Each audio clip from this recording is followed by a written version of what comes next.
Mosquitoes have been eating me alive. So if you like this video, hit me with a like or a thumbs up or a follow. Just, make it worth me getting eaten by mosquitoes. Hey y'all, I'm setting an air layer here on this Cadota tree. And what I'm doing right now is girdling. So I'm girdling this stem here, and you can see where I've cut into it. I'm just gonna be peeling that all the way off.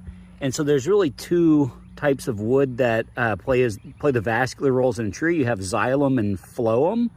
And so what we're doing is we're cutting into the xylem layer, and I might have this backwards, so fact check me on it, but we're cutting into the xylem layer, and the xylem is what transports sugars that are created from the leaves down into the rest of the plant. And the phloem is where the water from the tree flows back up. So when you're doing an air layer, by stopping the flow of energy down from these leaves, it's going to force it into where the roots are going to be forming, but you're also not losing that water from the tree. So that's why you're going to want to do this girdle here. And so once you cut all the way around, little top and bottom, you just make a little slice here and then start peeling that back. And now we've got this fully girdled. I'm going to set the layer. Now where we're going to be putting the layer, I'm going to do some wounding on the bark here, and that's just going to involve a light scraping with the blade of this knife.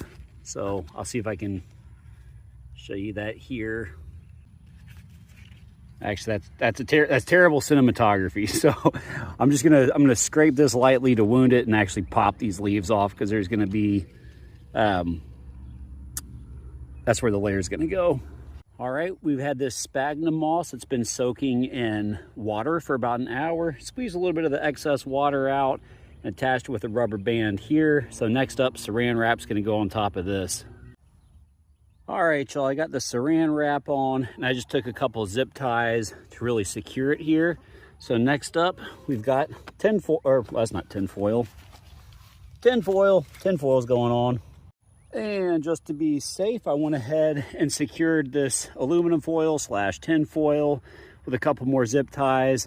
Now that's going to prevent light from getting in here and turning all that water and sphagnum moss into a giant algae wad. And also, I mean, we've been having ridiculous storms out here nonstop all summer.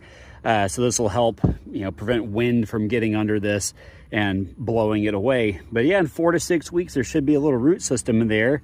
We can transfer the rest of this into the pot and have a second Cadota. So we'll see how it goes.